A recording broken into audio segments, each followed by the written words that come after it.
I saw this thread while scrolling aimlessly on this lovely snow day in the pajamas I've been wearing for the past 3 days. But it was, you can read it yourself, but essentially, because I'm going to add this later, essentially it was saying it was someone asking European leaders to interfere in our quote unquote fascist government. And what's really interesting is the fact that as an American and as someone who has talked to multiple people, who has people's experience learning history from their corners of the world, and also someone who went to the World War II Museum in New Orleans. That's one of my favorite museums. World War II is one of my favorite time periods in history because there are so many things going on that you don't learn as an American. And even before I went to the museum, I learned about like how the Philippines were involved, how like there was stuff happening in North Africa, and also the story of like people, the Jewish community during the Holocaust to help protect them.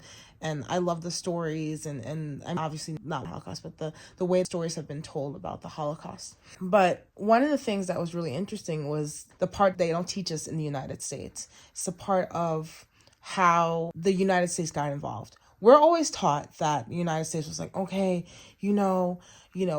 we're America, we're here to help everyone, and we're gonna go in there. They attacked us at Pearl Harbor, so we're gonna go over there and we're gonna help our European brothers and sisters. And that's not the case. In history, and again, this is very rudimentary and very like surface level. You could go read more about it and whatever.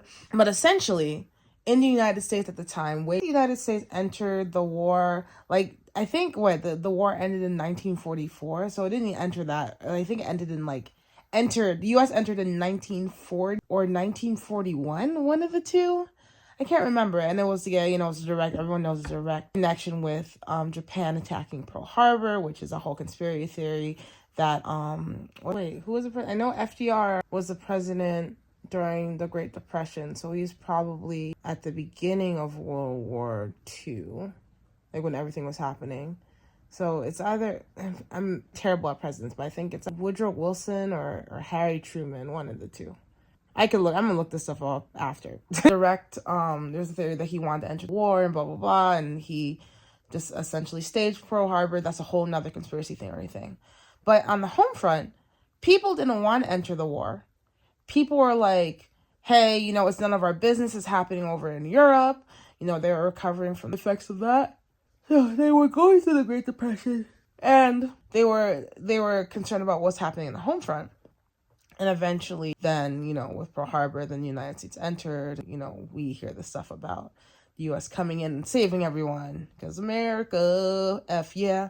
But it's just really interesting to bring it back into a now context. The thing is, everyone is looking for Europe or looking for an outside person to come and, put a boot up our current president's behind, his big poopy diaper ribbon behind. Sorry, I'm trying to make this very bipartisan.